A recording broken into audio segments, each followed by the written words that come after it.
tujuan di dalam Engkau. Berkati kami yang merenungkan firman pada sore hari ini di dalam nama Tuhan Yesus. Mari kita percaya katakan amin. Shalom. Shalom. Haleluya. Hari ini kita bersukacita. Mari kita membuka Mazmur pasal yang pertama. Kita akan baca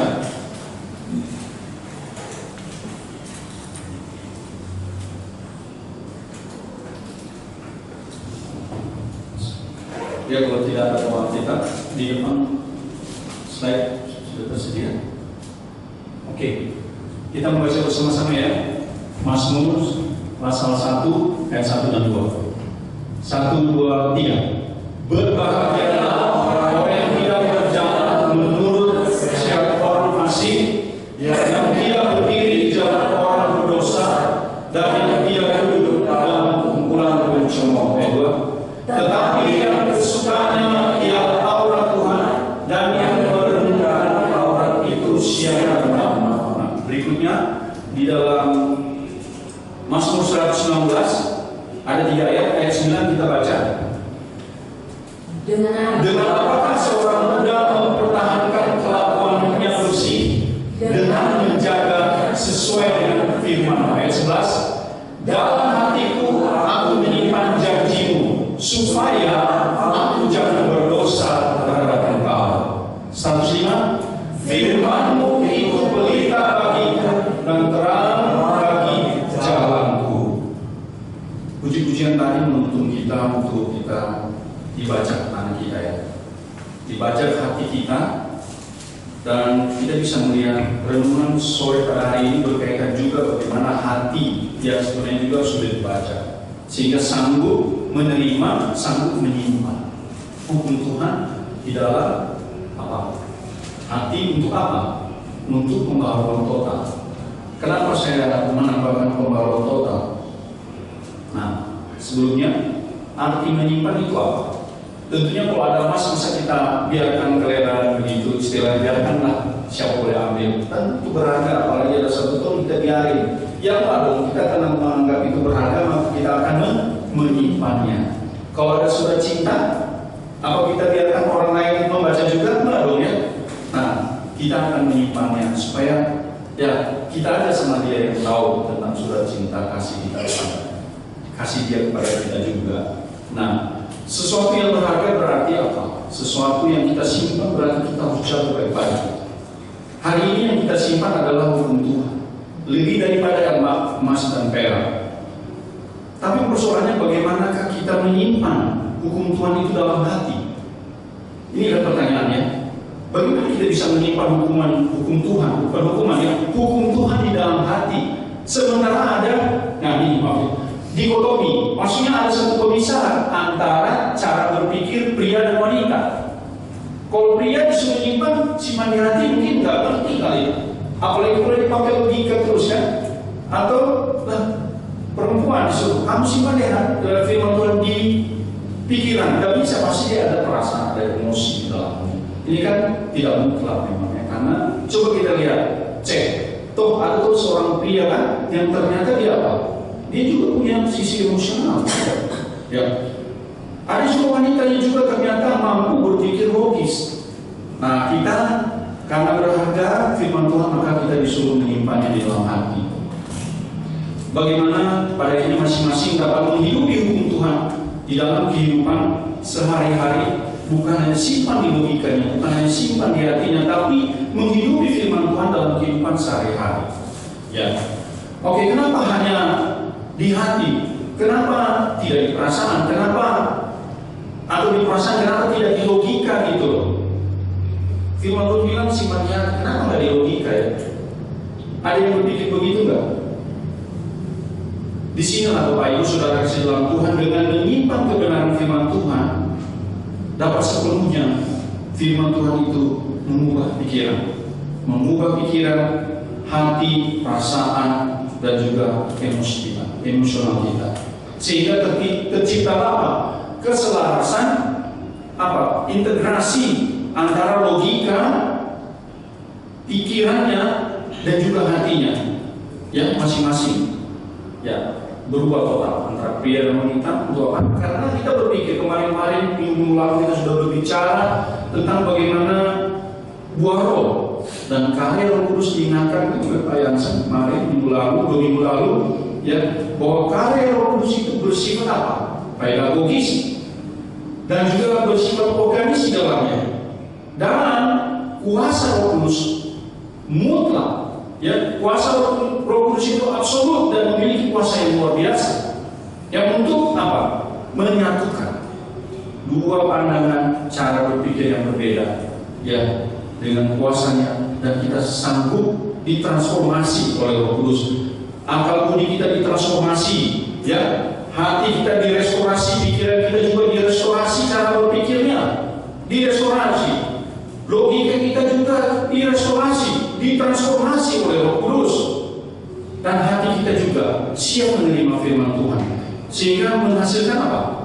Tujuannya adalah menghasilkan karakter yang serupa Kristus. Itu tidak lain menunjukkan di dalam dua paradigma yang berbeda untuk satu tujuan yang jelas, yaitu Tuhan dimuliakan. Oleh karena itu, Bapak Ibu, transformasi hidup yang sejati dimulai dari mana? Dari hati, bukan dari sini juga. Itu akan mengikuti kalau dari hatinya. Akan dibaca firman Tuhan juga akan tentunya membawa pada logika, dan ya logika harus dibawa iman. Karena semuanya ukurannya logika, faktanya berbeda. Tapi firman Allah lebih daripada logika kita. Nah itu sehingga kita harus juga melihat bahwa Tuhan sanggup mentransformasi hidup yang sejati dimulai dari hati. Ketika hukum Tuhan itu tertanam, ya, tertanam di dalamnya. Belum selesai. Tertanam di dalamnya seluruh aspek kehidupan kita. Seluruh aspek yang total, setotal-totalnya, roh, jiwa, dan tubuh yang terdiri dari manusia itu adalah pasti akan berubah. Dan bisa melihat di sini, ya, baik pikiran, perasaan maupun tindakan. Oleh karena itu, menyimpan hukum Tuhan dalam hati membawa transformasi yang menyeluruh, ya. Entah itu gender, ya memang cuma dua gender, jangan ditambah-tambah lagi. Ya, pria dan wanita tidak ada lain. Tuhan tidak salah ciptakan. Jadi secara holistik Tuhan tempatkan seutuhnya manusia itu, ya, seutuhnya manusia yang memang untuk tujuan apa? Pada ini bisa mengubah pikiran dan perasaan kita masing-masing menjadi serupa Kristus.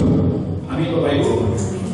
Nah, Bapak Ibu saudara dalam Tuhan, kalau kita melihat dari firman Tuhan, saya tadi ayat 11, Mazmur 119 ayat 11 itu saya kasih warna yang khusus, ya. Dalam hatiku aku menyimpan janjimu supaya aku jangan berdosa terhadap Engkau. Kita harus menyimpan firman Tuhan untuk supaya jangan dosa itu mengintip dan mempengaruhi kita. Itu maksudnya. Nah, konteks Mazmur 119 ini ayat 11. Jadi di sini tidak lain adalah menyimpan firman Tuhan. Hukum Tuhan berarti yang memandang hukum Tuhan itu, memandang firman Tuhan itu sebagai sesuatu yang berharga, sesuatu yang seperti emas yang kita memang harus jaga baik-baik. Dengan apa? Aktifkan kita mencari. Dengan apa? Dengan kerelaan hati kita membawa hidup kita supaya Tuhan menuntut kita lewat hati kita yang sudah dibaca. Lewat apa? Renungan, ya, yang tentunya bukan hanya sekedar memenuhi ini, tapi hatinya akan menunjukkan apa tindakannya. Yang dari hatinya akan diaplikasikan dalam kehidupan agar kita bisa terhindar dari dosa. Ibu bapak kasih dalam Tuhan, ya. Oke, kita lewat di bagaimana orang yang menyimpan hukum Tuhan di dalam hati, ya. Nah, ibu bapak, saya menarik di sini ada seberapa kali muncul kata hati di dalam Alkitab.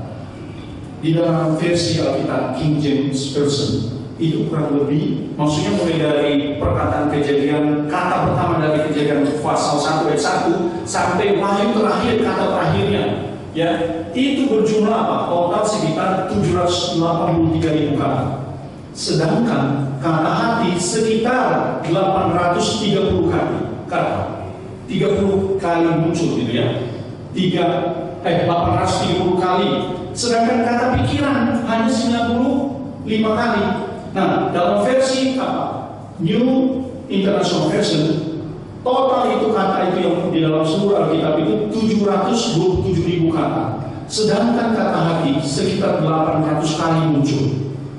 Saya tak cukup waktu untuk menggali satu kata saja tentang hati dan pikiran itu. Tapi hari ini akan bisa membawa kita untuk merenungkan firman Tuhan agar bagaimana hati kita itu benar-benar menjadi sesuatu hal yang Tuhan inginkan. Ya, dengan banyaknya kata hati yang muncul dalam Alkitab, kita bisa mengambil pesan. Ada pesan di dalamnya. Ada pesan bahwa hati merupakan pusat dari kehidupan rohani, dari menjadi pusat kehidupan moral dan emosional kita. Nah, terutama tentunya kita harus melihat kenapa Tuhan yang besar. Tuhan yang besar itu yang menciptakan sorga. Bapak Ibu tahu, dunia langit-langit itu, dunia burung ya, dunia burung yang masih ada oksigen. Dalam sehari itu pesawat ratusan lalu di atas kepala kita. Ya, itu ratusan. Jadi dia tidak mungkin dalam jalur yang sama, tapi dia harus ada beberapa kaki di atas pesawat yang di bawah. Dan setingkat nanti minta izin naik, dia harus minta izin di operator supaya tahan, jangan terlalu cepat, nanti pada saat naik kamu tabrak. Nah dia harus sedemikian sehingga lama-lama ada ribuan, ada 1000 kali pesawat. Aplikasi itu ada menunjukkan ribuan pesawat bolak-balik, tapi itu nggak tabrakan tuh. Ya pada saat gelombang atau apa cuaca buruk baru dia bisa jatuh. Nah kemudian space itu luasnya galaksi. Bapak Ibu, galaksi Andromeda itu, galaksi Bima Sakti, ada ribuan galaksi. Di atas langit bumi, ya, di atas langit bumi. Jadi dari satu ujung ke ujung galaksi, satu galaksi itu ada 1 tahun cahaya. 1 tahun cahaya sederhananya begini. Bapak buka mata, langsung terang kan? Bisa dihitung nggak dengan detik terang itu? Nyalain lampu, mati lampu, tuh nyala itu satu, nggak bisa itu dengan detik. 1 tahun cahaya, maksudnya sangat tidak terukur dengan lampu apapun juga dari manusia tentang cahaya itu. Nah, Bapak Ibu, saking luasnya, bayangin aja 1 galaksi. Waduh, ini ada ribuan galaksi. Nah, bagaimana dengan heaven? Heaven to heaven, surga itu Tuhan ciptakan, ya. Terus Bapa di mana? Allah di surga? Enggak, Allah itu kekal yang menciptakan surga untuk siapa? Untuk kita semua. Allah yang tidak terbatas, yang kalau kita melihat cahaya ini, ribuan cahaya, pegang cahaya pusat api, kompor, itu terbakar ke tangan kita. Apalagi Bapa, Mazmur katakan, cahaya kemuliaan Tuhan itu seperti pusat matahari yang benda apapun masuk ke dalam akan hangus. Jadi Bapa itu adalah cahaya terang yang tak. Paulus buta karena melihat itu pun dari sebuah personifikasi dari malaikat Tuhan datang kepadanya dengan terangnya yang ajaib. Itu Bapak Ibu. Jadi Bapa, kalau kita ukur yang menciptakan surga, masa dia di surga? Ya tidak dong. Dia kekal adanya. Dia tidak terbatas dari dulu dan sekarang sampai selama-lamanya. Sampai selama-lamanya tak terukur. Itulah Bapa. Hati Bapa ternyata mau menciptakan kita, menyediakan dari pencipta pertama, kedua, hari kedua, ketiga, keempat, sampai semuanya sempurna. Keteraturan itu ada, baru diciptakanlah manusia untuk menikmati. Tapi kan, ya akhirnya ya pilihan, kehendak bebas yang dipilih manusia untuk manusia itu menerima kasih Bapa. Itulah hati Bapa sebenarnya.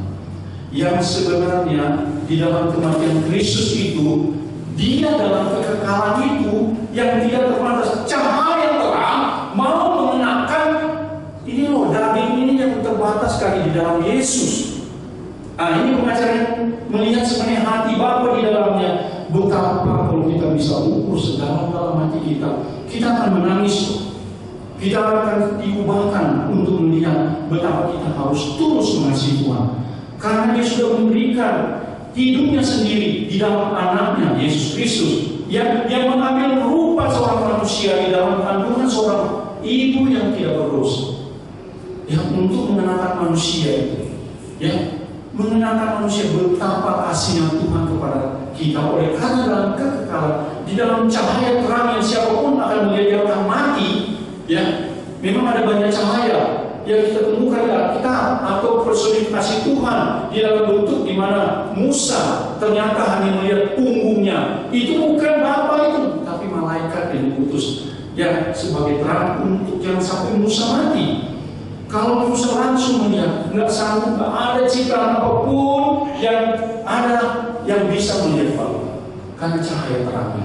Tapi supaya bisa melihatnya, maka dia menenangkan apa? Natur manusia dalam kekekalannya itu di dalam Yesus Kristus, supaya kita bisa melihat dengan jelas bahwa dia bukan datang dalam bentuk batu dan benda-benda yang ciptaan yang lain, tetapi betapa hati kasihnya itu ada pada kita, pada manusia. Inilah Bapak Ibu kasih dalam Tuhan. Jadi Bapa mengenakan kemanusiaan dalam diri melalui kemanusiaan Kristus. Untuk apa? Supaya kita mengerti bahwa hati itu sebenarnya apapun juga kita tidak mau menciptakan yang besar seperti ini. Hati kita akan melihat tindakan kita dari hati. Kalau kita gersang, pasti juga sikapnya gersang. Ya, siramilah taman hatiku yang kering ini agar cintamu bersemi di hatiku. Orang kalau tidak punya cinta, hamba hidupnya. Tindakan juga hamba, tidak jadi berkah. Bapak Ibu Saudara dalam Tuhan, mari kita bisa melihat bahwa kasihlah Tuhan Allahmu dengan segenap hati, dengan segenap jiwamu, dengan segenap kekuatanmu. Yesus menjawab pada ayat Taurat, kasihlah Tuhan Allahmu dengan segenap hatimu, dengan jiwamu, dan dengan segenap akal budimu. Amsal 4:3, jagalah hatimu dengan segala kewaspadaan, karena dari situlah terpancar kehidupan. Jadi Bapak Ibu Saudara dalam Tuhan, dapat dibayangkan hati kita sama seperti taman ini. Saat kita mulai membaca dan merenungkan firman Tuhan, tak terkecuali detik jam merenungkan firman Tuhan, kita sebenarnya menanam benih kebenaran di dalamnya. Setiap ayat yang kita pahami, setiap firman Tuhan yang kita hidup, ibaratnya tanaman yang tumbuh. Semakin banyak firman Tuhan yang kita simpan, semakin hijau dan subur taman ini. Lihat, semakin subur. Nah, seiring dengan waktu, taman ini menjadi indah dan menarik perhatian, sehingga siapapun yang melihatnya tentu akan merasakan apa? Kebahagiaan juga, merasa damai. Pandang baik-baik taman ini, ada kedamaian di hati. Ini belum asli. Ya. Tak seindah ketika gunung itu dilihat indah, ketika dekatnya pohon-pohon. Ya enggak, kalau taman hatinya Tuhan Bapak Ibu pasti indah. Ya, pasti indah. Bukan seperti gunung yang menipu kita. Indah di pemandangan luar saja, tapi dekat ternyata yang penuh dengan hutan dan semuanya itu. Tapi ini taman hati Tuhan. Kalau kita mengisi hidup kita bisa merasakan bagaimana ada damai di dalamnya. Kita membangun hidup kita menghidupi firman Tuhan, ada sukacita. Nah, saat godaan datang atau pengaruh negatif datang, kita tidak tahu apa. Taman ini seperti memiliki pagar yang melindungi. Amin Bapak Ibu. Karena tumbuhannya kuat dan akarnya begitu dalam. Firman Tuhan yang tertanam membuat taman hati kita lebih kokoh terhadap berbagai masalah problem kehidupan kita. Mazmur 24 ayat 20 dikatakan bahwa kemalangan orang benar banyak. Belum titik loh. Kemalangan orang memang banyak nggak Bapak Ibu? Rasa-rasanya iya ya. Dan kita alami sendiri, betul. Kemalangan orang banyak. Tetapi tetapi Tuhan melepaskan dia dari semuanya itu. Kemalangan apa yang tidak bisa dilepaskan oleh Tuhan? Yang dalam kekekalannya mengenakan natur manusia, menampakkan di dalam dirinya yang kekal itu dalam Yesus Kristus, yang mengerti isi hati kita, yang mengerti bahwa penderitaan kita juga sama dia alami dalam kehidupan kita. Karena hatinya itu, Bapak Ibu Saudara dalam Tuhan, pada akhirnya taman ini tidak hanya untuk kita, ya kan? Tidak hanya untuk kita, tetapi juga memberi kesegaran dan juga tentunya menginspirasi bagi siapapun juga. Seperti itulah Bapak Ibu, ketika kita menyimpan hukum Tuhan dalam hati, hidup kita berubah, hati kita ditransformasi, ya. direstorasi hidup kita, dan akhirnya terlindungi dan juga menjadi berkat bagi orang sekitar kita. Kan tadi ada pertanyaan ya Bapak Ibu. Pertanyaan, bagaimana kita dapat menyimpan hukum Tuhan dalam hati kita dan menjadikannya bagian dari dalam kehidupan saya pribadi sehari-hari? Bagaimana? Mari kita bisa melihat lebih dalam sebenarnya apa yang sudah kita lakukan, mungkin bagaimana kata lain dari menyimpan hukum Tuhan di dalam hati. Kita temukan di situ. Ya, kata lain, menyimpan hukum Tuhan dalam hati, mungkin Bapak Ibu bisa menambahkan atau mungkin ada pandangan. Apa artinya menyimpan hukum Tuhan dalam hati? Ya, kalau saya di sini saya tulis menghayati firman Tuhan. Kira-kira apa lagi yang mendekati seperti itu? Kira-kira mungkin dan sama kata lain adalah menanamkan firman Tuhan. Ada lagi nggak? Saya bocor lagi. Mencintai. Oke, bagus. Kalau saya jawab, kalau Bapak Ibu jawab salah pun nggak saya salib. Walaupun salah, yang penting kita bisa melihat bahwa menghayati ternyata juga adalah bagian dari menyimpan hukum Tuhan itu di dalam hati kita. Iya kan? Kemudian juga menanamkan firman Tuhan, memelihara firman Tuhan. Apa lagi? Ya, tentunya mengamalkan firman Tuhan. Istilahnya adalah juga adalah merenungkan. Oke, berikutnya ternyata menjaga juga perintah Tuhan adalah bagian dari kita menyimpan hukum Tuhan. Kemudian mencintai firman Tuhan. Istriku jawab tadi. Ibu bapak saudara kasih dalam Tuhan. Manakah yang kita senangi di sini dari perkataan ini supaya kok menyimpan Tuhan itu terlalu jauh? Oh sulit. Tapi setidaknya apa yang sudah kita lakukan sehari-hari. Ya, kata yang mungkin saya komit di dalamnya apa? Kita mungkin mencintai firman Tuhan. Lakukan, hidupi di dalamnya. Ya. Mungkin saya cocok dengan logika saya untuk memakai kata ya yaitu memelihara atau menjaga firman Tuhan. Dalam paradigma masing-masing, Roh Kudus akan menuntut kita untuk supaya menjadi berkat seperti tamu hari itu juga. Yaitu firman Tuhan. Dan Tuhan menghargai keberadaan kita. Nah, tetapi masalahnya mampukah kita menghidupinya? Ya. Apalagi saat ini Bapak Ibu, tantangan serbuan yang sangat dahsyat dalam kehidupan kita. Kita sedang dalam perang ya. Tapi sebenarnya kita sedang ada dalam perang yang tidak kelihatan. Ya, apa itu? Kita dihadapkan banyak nilai dunia, prinsip-prinsip dunia, ya, yang seringkali bertentangan dengan kehendak Tuhan.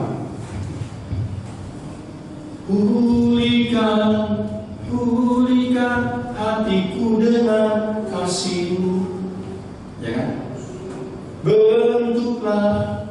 Bentuklah hatiku jadi seperti-Mu, kekudusan-Mu memenuhiku, Tuhan ini rinduku, ubah hatiku seperti hati-Mu, kudus berkenan bagi-Mu, bagaikan emas yang murni, bentuk hatiku selalu biar serupa dengan gambar-Mu, sucikanku, kuduskan hatiku, Tuhan. Luar biasa Bapak Ibu, ini kata-katanya sangat dalam untuk melihat bahwa sebenarnya bukan kita menjawab mampu nggak kita menghidupi firman Tuhan ini, hukum Tuhan. Gitu. Karena luar biasa, maukah kita melawan nilai-nilai dunia ini dengan menjaganya dalam firman Tuhan? Materialisme menyerang kita. Prinsip dunia ini, nilai-nilai dunia tertanam tanpa sadar, ya, sehingga juga membawa kepada tindakan kita kalau kita tidak berjaga-jaga di dalamnya untuk melawan gempuran-gempurannya itu. Materialisme, apa artinya nilai yang ada dalamnya? Tidak lain adalah kebahagiaan dan keberhasilan diukur dari apa? Harta. Tidak berhasil. Padahal jasa-jasa itu biasa kalau kita tidak punya apa-apa, ya, tidak punya kekayaan, selevel lah dengan kita. Kalau enggak, binatang tau. Maaf ya. Ya, seperti itulah menempatkannya, seolah-olah bahwa nilai dunia ini yang kita tanpa terasa menguasai kita. harus kita juga lawan dengan firman Tuhan. Semuanya diukur dengan apa yang ada padamu, termasuk juga statusmu di dalamnya. Ingat firman Tuhan, berjaga-jaga, waspadalah terhadap segala ketamakan, sebab walaupun hartamu berlimpah-limpah, hidupnya tidak pernah tergantung daripada kekayaan.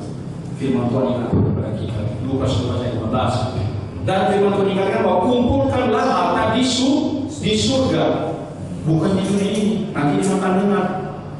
Ya, habis. Waktu mati nggak bawa juga. Ada helikopter, tapi helikopternya itu tidak bawa mati untuk pergi ke surga kemana-mana, jangan-jangan. Enggak.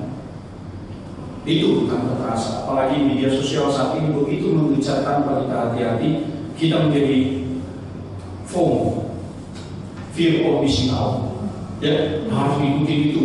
Wah, ternyata walaupun jelek dia pakai face up, mukanya jadi cantik. Wah, tiktokan lah dia. Ternyata ketemu jodoh, pas temannya mau calon dan suka-suka. Kadang-kadang itu kata-kata suka-suka sudah muncul, baru kita kopi darati. Ya, pas di belakang dilihat dia baru muncul di depan. Katanya saya mau ini, ya kamu duduk, aku ada duduk di depannya. Dia muncul bukan di depan, bukan dari mau, tapi dari belakang terminal. Dia lihat dari jauh, dia udah syuting. Kok bikin di sosial media? Kata, orang bilangnya tinggi, statusnya begini. Tapi kok orangnya, maaf ya, nggak benar dalam arti cowok. Dia bilang cowok, dia bercinta dengan cowok, nggak mungkin. Bapak Ibu tanpa terasa hal demikian juga mengurus nilai-nilai dalam kehidupan. Ya, firman Tuhan yang kita harus pegang untuk melawan itu. Dan kemudian Bapak Ibu, ini kita bisa melihat serangan berikutnya adalah gempuran berikutnya di dalam hati kita adalah tanpa terasa ada relativisme moral. Maksudnya, ya kebenaran itu relatif. Pak, dosa, ya tergantung saya bilang dosa atau tidak. Bapak jangan menurut saya.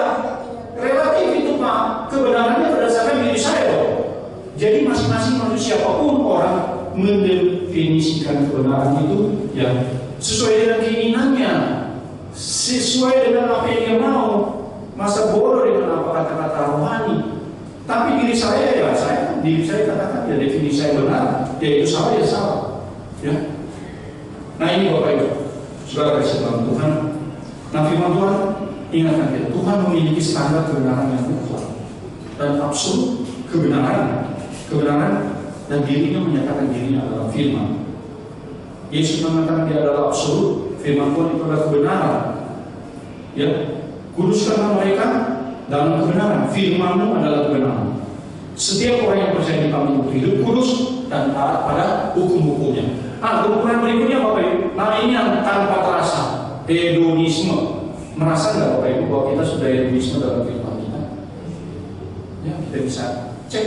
Dan ada pernyataan di depan, orang bisa berubah.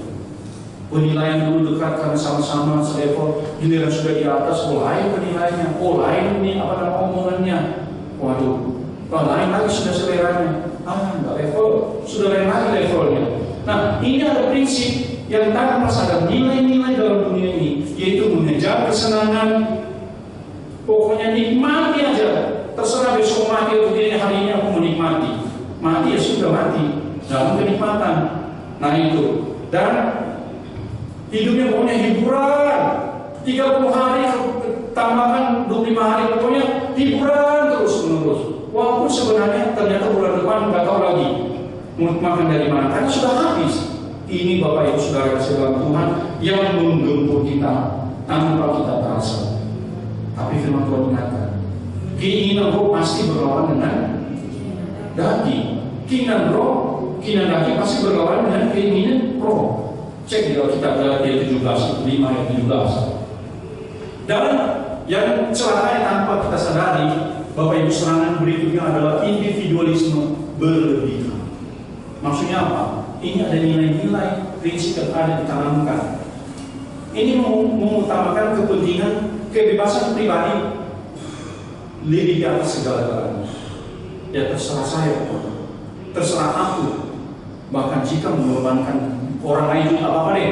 Yang penting saya mengutamakan kepentingan dan kebebasan pribadi saya. Mau apa kamu? Mau didiskusikan? Saya pemegang relativisi moral. Kebenaran tidak ada dalam kehidupanku kecuali apa yang saya katakan. Nah, pelan-pelan ini akan tentunya tanpa kita sadari bisa juga menguasai hidup kita, sehingga tindakannya kita akan kelihatan pada ini. Kalau tidak dimurnikan, dipisahkan oleh Roh Kudus dalam kehidupan kita. Inilah di tengah kehidupan kita, kurang nilai prinsip dunia kita yang kita alami. Tapi Bapak Ibu, kita dipanggil untuk hidup sesuai dengan apa? Hukum Tuhan. Kita dipanggil untuk menyimpan hukum Tuhan supaya jangan dikabirkan oleh nilai-nilai dunia ini. Nah, hati itu akan rusak, akan kembali gersang seperti tadi. Ibarat taman yang subur tadi itu, karena kita menanam hidup kita dengan firman Tuhan, merenungkan siang dan malam. Di tengah-tengah kesetiaan pasti ada kebahagiaan. Kebahagiaan bisa diukur dengan banyaknya apapun yang ada padamu, tapi kesetiaan tidak bisa diukur dengan kebahagiaan. Akan menikmati kesetiaan itu ditambah kebahagiaan. Kalau kita melulu hanya mengejar kebahagiaan tanpa ada kesetiaan, kita akan gempur dan kita akan mencoba dengan cara apapun, yang penting kebahagiaan itu saya terima. Tapi kalau dengan kesetiaan, pasti kita akan satu persatu melalui proses untuk menikmati apa yang kita dapatkan lewat proses yang baik, lewat proses di mana diberkati oleh Tuhan. Ibu Bapak kasih dalam Tuhan, salah satu cara utama yang ultimate untuk mewujudkannya adalah dengan menyimpan hukum Tuhan, merenungkan, mencintainya. Apalagi kata-kata yang untuk menyatakan itu, supaya kita bisa menikmatinya menjadi suatu yang kita dapat hidupi. Menyimpan hukum Tuhan di dalam hati, sehingga hidup kita benar-benar dipimpin oleh Tuhan. Inilah yang kita akan renungkan. Baru satu isu renungannya. Bapak Ibu sudah Tuhan. Oke, lanjut saja. Sudah ini. Nah, oleh karena itu Bapak Ibu, marilah kita bisa melihat bagaimana kita seharusnya. Pertama, dari poin yang semuanya ada 3 poin yang akan diberikan kepada kita, atau 3 obat. Kalau kita memakan dan minumnya pasti pahit sekalipun, tapi menyembuh. Ada obat manis, ya buangnya saja. Coba gini, pasti pahit. Tapi dengan pahit itu menyembuhkan yang sakit. Ya jadi pahit-pahit dulu lah. Oke, hari ini kita pahit-pahit dulu. Dimulai dengan menjaga hati kita, karena dari situlah terpancar kehidupan. Menjaga barang berharga kita adalah hati kita, supaya jangan terpengaruh dengan yang kelihatannya emas tapi belum tentu emas. Ternyata warna kuning berapa? Ya, apalagi yang warna kuning? Yang warna kuning kalau emas apa itu? Belum tentu kan emas. Nah, itu Bapak Ibu menjaga hatinya supaya bisa jelas melihat, membedakan. Ya, menjaga hati gitu. Yang udah mengerti kayak ngomongnya gitu. Ya, janganlah hatimu, karena dari situlah terpancar kehidupan. Jadi kita mulai dari mana? Dari hati, mengingat bahwa hati adalah sumber hidup kita, pusat kehidupan rohani, apalagi emosi, pikiran dan semuanya. Jadi pusat kehidupan adalah hati. Dari hati inilah segala keputusan kita dan tindakan kita berasal. Ya. Ada orang, nak ambilkan itu, iya mah. Tapi sambil jangan 3 kali dia mau melakukan 4 kali, iya mah. Dengan lembut. Kelima kali, ambilkan itu dulu. Penting, iya mah. Tapi sambil nyentak bumi, iya mah. Iya kan?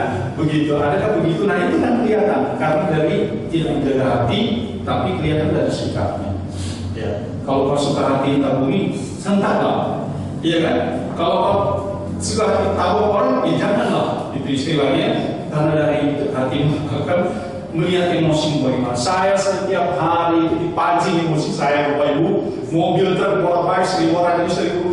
Saya sudah tenang hati dalam hatiku. Saya aduh, mau ngomong salah, mau pelan salah. Tiba-tiba ada yang naik lagi tangguh saya, Tuhan tolong ampuni saya. Tapi yang penting menjaga hati.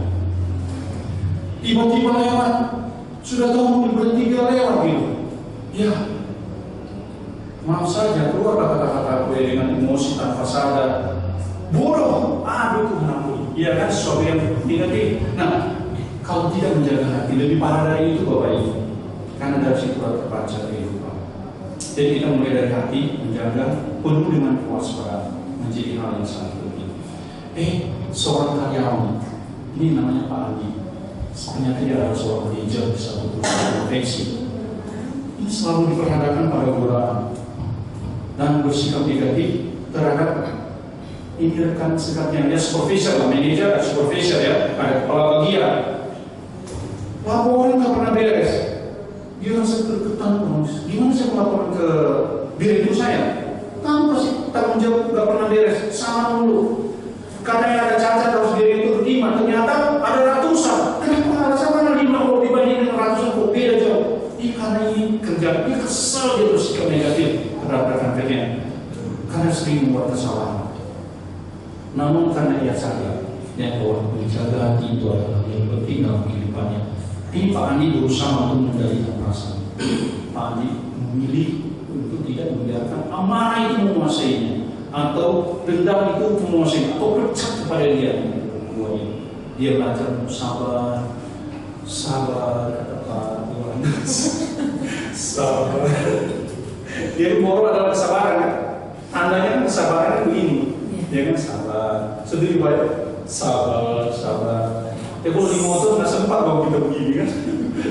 Setidaknya kita menarik nafas, ya langsung berkata-kata seribu yang positif. Ada turun positif gitu. Pasti bisa langsung surut gitu. Ternyata gelegetan sekali nih sama karyawan ini yang supervisornya itu dia tidak mau menguasai diri. Rasanya dia belajar untuk sabar, dia belajar. Dan pada ini Bapak Ibu, ternyata di luar ketidaksanggupannya, ternyata dia beri solusi kepada Pak sini. Dia beri bantuan kepada supervisornya. Kalau dia mau mengingat, silakan direktur yang pesan, aku kasih informasi demikian secara detail, datanya ada. Tapi kan sini Pak saya bantu, kenapa masalahnya di mana? Ternyata ditemukan itu kesalahannya, berubah itu Excel itu rumusnya salah, ditemukanlah kesalahannya sih. Ada solusi yang membantu rekannya sehingga suasana kerja menjadi lebih baik dan damai. Oleh karena dia menjaga hati, coba dia nggak jaga hati, pasti mungkin bos juga akan menilai dia. Bayangkan Bapak Ibu, kalau kita dalam perjalanan di gunung, ya di hutan, tanpa GPS atau tanpa peta, ternyata di tasku hanya ada kompas. Dan Anda tahu bahwa kompas itu sangat akurat, ya. Tetapi jika tidak benar-benar mengikutinya, maka besar kemungkinannya akan tersesat. Ya, awalnya baik, tapi ujungnya menuju malu. Benar, tapi 0, sekian salah, ujungnya mau ke Cina tapi ke Amerika Selatan. Umpamanya pakai kompas seperti laut yang luas itu. Di hutan yang luas, kompas itu penting. Kompas yang dia pegang itu yang mungkin memberikan secara detail. Kayak kalau kita naik motor kan ada itu Google Map, belok kiri, tidak lampu merah orang buntu kamu bilang belok kiri, belok kanan gitu. Buntu kamu bilang belok kanan, lurus ada sungai di depan. Nah itu kan detail, meskipun mungkin ya signalnya itu membuat dia ya seperti membelokkan kita. Nah jadi tidak detail kalau ada kompas menunjukkan nanti ke depan ada ini, temukan ini. 500 meter lagi akan lurus belokan, ada turunan. Tidak ada detail gitu. Tetapi memberikan arah yang tepat ya untuk menuju tujuan. Firman Tuhan adalah kompas yang menuntut Pak Andi untuk membuat keputusan yang penting. Ia menyimpan firman Tuhan dalam hati, berarti mengikuti arah yang ditetapkan Tuhan. Udah jalanlah lurus. Ya, Abraham, udah aku akan memberikan. Di mana? Pokoknya keluar kamu, pergi di tanah yang kusediakan. Di mana? Ya karena ketidaksetiaannya akhirnya, ya kan? Ada kegagalan ya kan? Itu contohnya. Tapi Tuhan baik, dia tetap berjalan pada kenyataan firman Tuhan dan Tuhan berbicara. Dan imannya ibaratnya kereta, ada lokomotif, ada batu bara, ada gerbong penumpang, iya kan? Nah, iman adalah batu bara. Bukannya batu bara ini ditaruh di gerbong penumpang, tetapi pada apa? Ya dibakarlah. Ya iman itu lewat apa? Tuhan dan firman yang kenyataannya itu. Nah, sebutkan Abraham dan akibat ada kita. Tapi Tuhan tidak pernah lepas dari janjinya. Ibu bapak kasih dalam Tuhan, kita bisa melihat bahwa lewat menyimpan firman Tuhan di hati. Nah, tentunya akan selalu dia tahu arah hidupnya meskipun ada tantangan dan kesulitan. Ya, kemalangan orang benar itu banyak kan? Ya memang kenyataannya begitu, tapi iman kita kan bukan pada perasaan kita. Ya udah begini aja gitu. Tapi kan firman Tuhan bilang apa? Tuhan akan menghalau. Itu dia, karena Tuhan dan firman-Nya kita imani. Bapak Ibu kan pada perasaan. Makanya jangan bergantung menyimpan firman Tuhan berdasarkan perasaan dan emosi. Tapi pada firman-Nya, pada Tuhan yang hidup. Nah, akhirnya apa? Setiap keputusan dalam keluarga, pekerjaan, kehidupannya berlandaskan pada kehendak Tuhan sehingga Pak Andi tetap berada pada jalur yang benar. Nah, yang kedua, kita bisa melihat di sini. Namun Bapak Ibu, menjaga hati tidak cukup loh. Jika kita tidak bersedia membersihkan diri. Menjaga sih jaga, udah nyangkut di dalamnya, nanti lagi kita simpan lagi. Tapi kita harus buang, kita jaga, supaya kita bersihkan. Ya kita juga kasih baikin hati kita. Ya maksudnya kasih rinso kan? Apa? Firman Tuhan tentunya. Dari apa? Membersihkan dari setiap dosa dan niat buruk. Karena apa yang ada dalam hati kita akan tercermin dalam tindakan. Ya. Jadi penting bagi kita Bapak Ibu untuk bertobat dan menyucikan hati kita. Membiarkan diri kita terpisah, kudus, terpisah, maka akan sempurna engkau. Sebab Bapa adalah sempurna. Hiduplah kudus, maksudnya terpisah dari semua apa yang menyebabkan engkau tidak suci. Lewat engkau bersihkannya, agar Tuhan berkenan kepadamu. Bukan melakukan hal yang tidak berkenan kepada Tuhan. Seorang Rina, dia pelajar secara perform dia itu pokoknya good looking lah sebagai seorang putri, tapi dia yang juara kelas dibanding dengan yang ini temannya sudah dari itu tapi pintar, juara umum, dan dia tahu yang pantas mendapatkan penghargaan adalah temannya ini. Tapi apa? Dia setelah menemukan firman Tuhan, dia sadar bahwa ternyata dia iri hati. Iri hati adalah dosa yang mengotori hatinya. Dia pun berdoa meminta pengampunan kepada Tuhan, meminta anugerah pengampunan. Selain pengampunan adalah pemulihan dari Tuhan. Dia berusaha untuk mengusir segala godaan tentang iri hatinya itu. Rina kemudian berusaha, akhirnya dia menang. Ya, dia mengusir perasaan iri hati dan dia berusaha untuk ternyata pada saat upacara, ya, pada saat upacara dia melihat, temannya ada di sampingnya yang ini yang juara umum, langsung dia rangkul loh. 2 minggu sebelumnya perjuangannya luar biasa untuk bisa positif thinking kepada temannya yang juara umum. Dari 500 sampai 600 siswa, berapa kelas itu? Pasti ngajarnya dari pagi sampai sore dulu. Melihat muridnya yang begitu, konseling lah dia. Kenapa kamu menang? Kenapa kamu menang? Menangis. Ya udah, kamu perlu konselingnya. Minta guru BP, Bu, pinjam ruangan biarlah, karena ruang kelas itu kan ada kaca ya, sehingga orang lalu bisa melihat kondisi dalam ruangan. Kebetulan seorang putri, nah guru mengonseling dia. Ternyata dia itu benar. Kenapa? Kamu ada di hati. Nah, ternyata dia bertobat dan meninggalkannya, dan tanpa sadar gurunya mengamati. Upacara pertama, seperti muka payah bawahnya. Kedua, tangannya, karena kan kelasnya itu tinggi, ada 3 tingkat, gurunya di atas, di pojok melihat halamannya. Ternyata dia merangkul mereka berdua cikikan. Nah, si ini datang merangkul. Ya, dia bebas dari berusaha tulus, bebas dari perasaan iri hati. Dia merasa lega hatinya dan bebas dari semua dosa itu. Nah, firman Tuhan bagi kita ingatkan juga kita, selain bahwa kita juga untuk menjaga, membersihkan hati kita, tapi tidak cukup. Kita harus mengundang Bapak Ibu. Ya, setelah hati kita dijaga, hati kita dibersihkan, kita diundang dalam sore hari ini untuk mengisi hati kita dengan kasih yang tulus, ya, kepada Tuhan. Kasih yang tulus kepada Tuhan bagaimana Pak?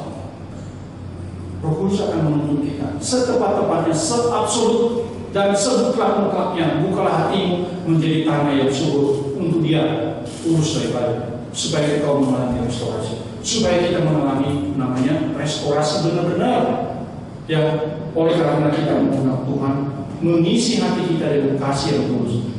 Ketika kita mengasihi Tuhan, ya, persoalan bukan mau atau tidak, mampukah saya? Jangan tanya mampu, aku tidak mampu. Mau enggak? Tuhan mau sanggup.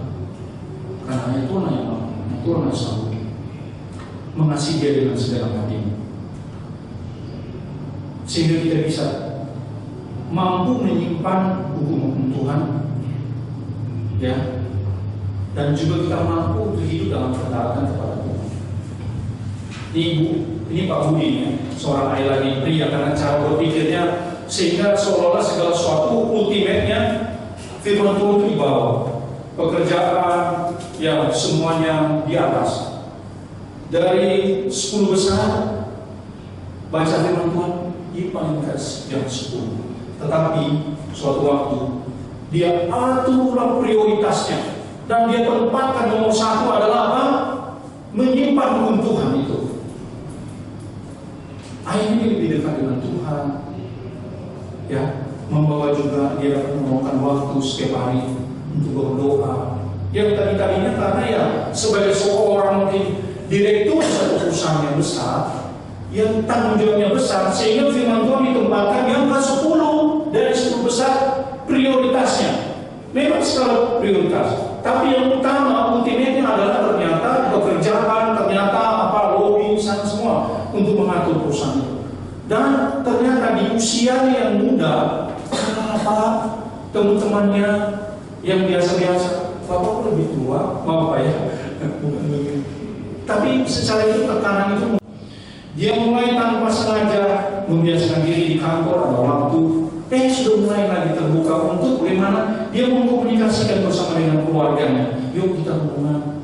Anak-anak pada bertanya, aku berubah ya. Mamanya istrinya juga, aku berubah ya. Yang tadinya pagi berangkat pulang malam, ternyata ada waktu pagi itu untuk bisa ngajak anak istrinya membaca Alkitab bersama. Dalam keputusan mencari Tuhan, ya, dan dalam keputusan untuk mencintai Tuhan sepenuh setotal hatinya, dan Tuhan bekerja. Yang tadinya dipikir harus perusahaan dari dikembangkan, ternyata kebalikan dari semua. Ketika dia merenungkan, cek di wilayah Bali bagaimana beres yang tadinya sumber masalah Bali, dia harus ke Bali setiap minggu. Aduh, masalah perusahaan profesi batal Pak dikirim, konsumen batal Pak dari Amerika, dari Yunani. Kenapa masalahnya? Terlambat Pak, masalahnya ribet. Ketika dia mengandalkan Tuhan tanpa sadar, dia mengubah prioritas hidupnya. Tuhan atur tuh di segala ketidaksanggupannya. Bali aman, Jawa aman, terus Balikpapan aman Pak, karena pulau-pulau besar kan pulau negeri. Yang Ambon bagaimana? Aman Pak. Aduh, puji Tuhan. Nah, karena dia ambil keputusan untuk benar-benar mencintai Tuhan dengan setulus-tulusnya, dan dia menanamkan ini. Dia berusaha juga, tapi dia berusaha pribadinya, berjuang keras, tetapi juga berupaya menanamkan nilai-nilai dalam kehidupan. Yaitu nilai-nilai kasih Tuhan dalam keluarganya.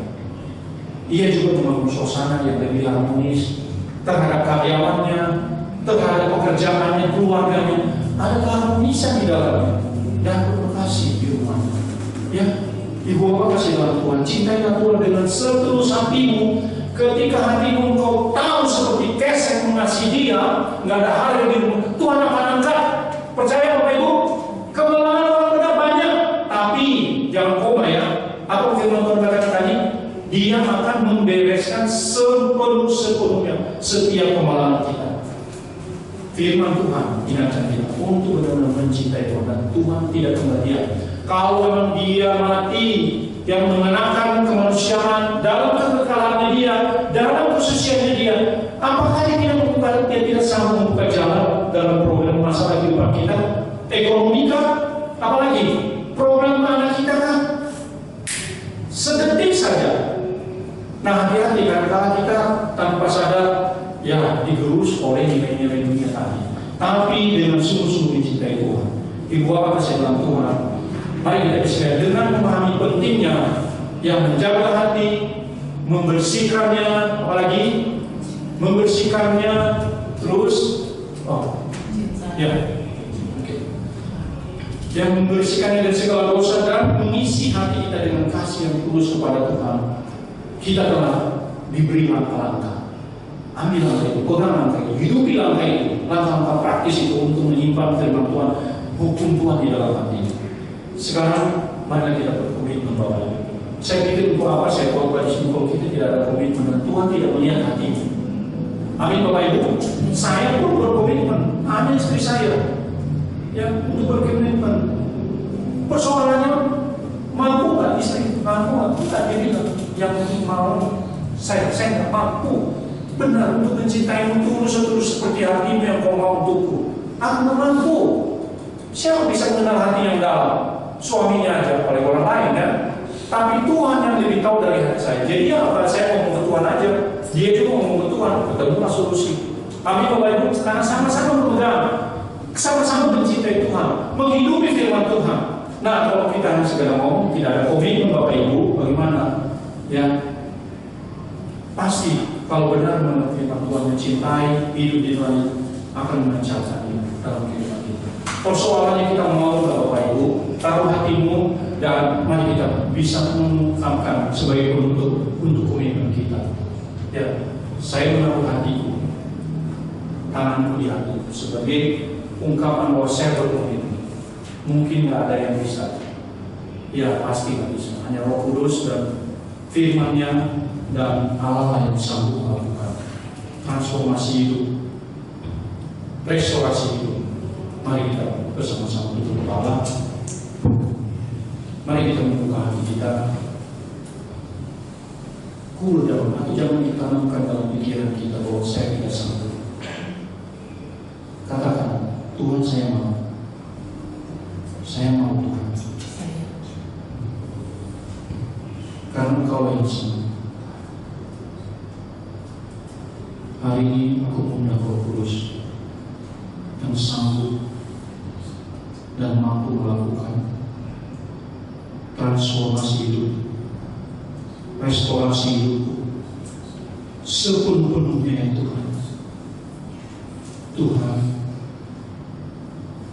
saya berkomitmen untuk menjaga hati yang waspada. Saya memastikan pikiran dan perasaan saya selaras dengan kehendak Tuhan sejahtera. Saya berkomitmen untuk membersihkan hati saya dari segala dosa, niat buruk, dan kebencian, agar tindakan saya senantiasa mencerminkan kasih dan kebenaran Tuhan. Saya berkomitmen untuk mencintai Tuhan sepenuh hati saya, menjadikanmu prioritas utama dalam hidup saya, dan mengikutimu dengan sepenuh ketulusan hatiku di dalam nama Tuhan Yesus. Terima kasih Tuhan, Engkau mendengar, Engkau melihat anak-anakmu saat ini serta yang hadir. Aku percaya Roh Kudus ketika mereka undang akan menyatakan kesanggupan Tuhan, kemuliaan Tuhan, dan keabsolutan Tuhan dalam kehidupan dan kebenaran dinyatakan dalam kehidupan di dalam nama Tuhan Yesus. Yang percaya mari kita katakan amin. Tuhan berkati.